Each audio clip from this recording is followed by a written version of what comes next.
Ang daming nagtatanong kung saan ako bumibili ng mga gamit at pan-display namin sa bahay. So eto, itutour ko na kayo. Nauna kong nakita tong mga to, sakto balak kong i-organize yung rep namin. Sa 268 pala to, kung taga Angeles, Pampanga ka, katabi siya ng Nepo Mall. Madalas dito ako namimili pero mas mura pa rin ng konti sa Shopee. Kasi kumpleto na dito yung mga pinaghahanap mo sa Shopee, halos meron sila. Yung budget ko pala ngayon is 1,000 lang, so kailangan kong pagkasyain yun. Nakakatukso pero kailangan magpigil. Tapos nakita ko to, kumuha na rin ako ng isa. At para sa mga nabudol ko na bumili ng mga plato sa akin, dito ako kumukuha ng mga paninda. Kasi dati per kilo yung bentahan nila, tapos ngayon per piece na. Pero magaganda pa rin at sulit na yung presyo. Tapos nakita ko yung puti, kumuha ko ng 2 piraso. Kahit sobrang dami ng plato sa bahay, comment kayo sa part 2.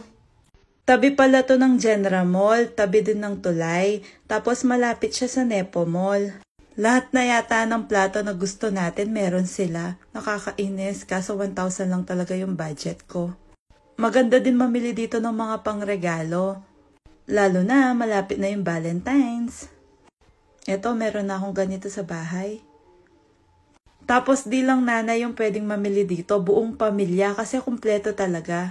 Pati iba't ibang klaseng mga bulaklak na gusto natin, meron sila. Ganda nito para sa Team Puti. Yung anak pala ng may-ari nito, close ko na, kaya baka naman. Dito ko din binili yung mga pinang-giveaway namin ng birthday ni Jace. Meron din silang pang party needs, kaya tumingin ako, tapos nakita ko tong Coco Melon, kaya kinuha ko na din.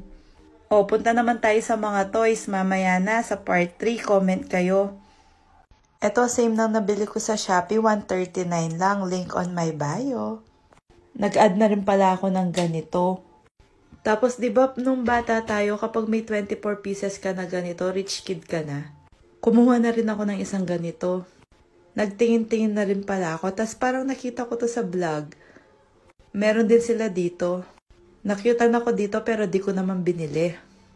O, nag-review ba kayo ng part 1 tsaka part 2? May exam tayo dun sa mga words na hindi ko na-pronounce na maayos, kapampangan na kapampangan kasi. Nagdilig na muna ako bago ko sinundo si Jace.